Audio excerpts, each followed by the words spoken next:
It's January 6th, and the strange side of history awaits. Today, we have a quiet execution that still chills the conscience, a financial scandal that shattered trust, and a royal marriage that was doomed from the start. Let's begin. On January 6, 1939, a man named Joe Arridy walked calmly towards his death. Smiling and unaware, Joe was 23 years old, but his mind was that of a small child. With an IQ of just 46, he struggled to understand the world around him, let alone the crimes he was accused of. In 1936, police placed him at the center of a brutal rape and murder he could never have committed. Under pressure and manipulation, Joe confessed to the words he didn't understand, and a crime he couldn't comprehend. When told he would be executed, Joe shook his head and said, No, Joe won't die. He believed the gas chamber was a place where he would return, and as guards led him inside, he smiled. They say he was the happiest prisoner, with a calm demeanor and a love for playing with toy trains, even recently receiving one from the warden weeks before at Christmas. 72 years later, the truth finally caught up. In 2011, the governor of Colorado issued Joe Arridy a full pardon, the first ever granted after execution. His smile wasn't bravery, it was misunderstanding, and that may be the most haunting injustice of it all.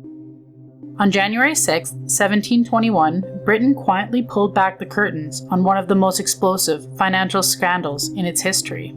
A parliamentary committee released the results of its investigation into the collapse of the South Sea Company, and what was revealed was corruption at the very heart of power. Months earlier, the company's stock had soared to impossible heights, driven by wild speculation and empty promises of overseas wealth. Then, without warning, it collapsed, ruining tens of thousands overnight. Behind the scenes, directors had been bribing politicians, secretly selling shares at artificially low prices to ministers and royal insiders before the crash came. And then the truth surfaced. The fallout was devastating, and the Chancellor, John A. Slabby, was expelled from Parliament and sent to the Tower of London in disgrace. New laws followed, including the infamous Bubble Act, but public trust was already shattered. The bubble burst in 1720, but the shockwaves and the results still feel familiar today. On January 6, 1540, King Henry VIII married a woman he had never truly met, and almost immediately regretted it. Anne of Cleves was chosen for him through politics, her likeness painted by a master artist, Hans Holbein the Younger. It showed a refined and graceful noblewoman, but when Henry finally stood face to face with Anne of Cleves, something shifted. The king recoiled and later cruelly mocked her appearance, claiming the marriage was never consummated.